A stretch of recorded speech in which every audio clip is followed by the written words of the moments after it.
ఇండియాలోనే చాలా పెద్ద గుడి అయినటువంటి తిరుమల వెంకటేశ్వర స్వామికి జరిగేటువంటి ఒక సుప్రభాత కార్యక్రమం గురించి కదిరి కృష్ణ గారు చాలా హేళనాపూరితంగా వ్యాఖ్యలు చేయడం జరిగింది. స్వామి పడుకొని ఉంటే ఎవరైనా లేపితేనే లేస్తారా? మళ్ళీ పడుకోబెట్టాలా? లేపితే గాని లేవరా? ఇలాంటి వాడు దేవుడు ఎలాగా? ఇలాంటి చాలా వ్యాఖ్యలు చేయడం జరిగింది.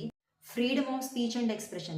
ఎందుకని ఈ ఫండమెంటల్ రైట్ ని కాన్స్టిట్యూషన్ లో పెట్టారు? దాని పర్పస్ ఏంటి అంటే, first of all right effect అయింది, లేదా వాళ్ళ కుటుంబంలో ఎవరిదైనా రైట్ ఎఫెక్ట్ అయింది, లేదా ఒక సొసైటీలో ఒక గ్రూప్ రైట్ ఎఫెక్ట్ అవుతోంది, ఆర్ సొసైటీ మొత్తంగా తప్పుదారిలో వాళ్ళని లీడ్ చేయడం జరుగుతోంది, ఆర్ సొసైటీలో మీరు ఒక చేంజ్ కావాలనుకుంటున్నారు, ఆర్ డెవలప్మెంట్ కావాలనుకుంటున్నారు, లేదా మీ రూలర్స్ ఎవరైతే ఉన్నారో వాళ్ళకి ఒక అకౌంటబిలిటీ ఉండాలి అంటే ప్రజలు ప్రశ్నిస్తారు అనే భయం ఉన్నప్పుడు వాళ్ళు ఖచ్చితంగా జాగ్రత్తగా పని చేస్తారు.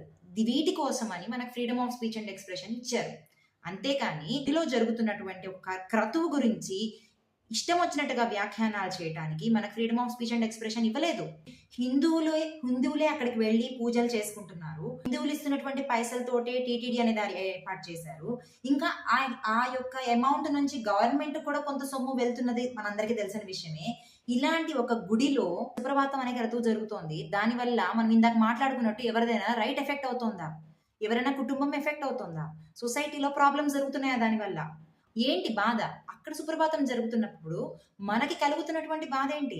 హేళనాపూరితంగా మాట్లాడాల్సి వస్తోంది. ఖచ్చితంగా ఇలా ఇష్టానుసారంగా మాట్లాడేటువంటి రైట్ కాన్స్టిట్యూషన్ ఇవ్వట్లేదు. ఇలా ఎవరైనా హేళనాపూరితంగా మాట్లాడినప్పుడు వాళ్ళు ఖచ్చితంగా ఎక్స్‌ప్లనేషన్ ఇవ్వాల్సి ఉంటుంది. జనాలతో పాటు కాన్స్టిట్యూషన్ కూడా ప్రశ్నిస్తుంది. కదిరే కృష్ణ గారికి సమాధానం చెప్పాల్సిన బాధ్యత ఉంటుంది.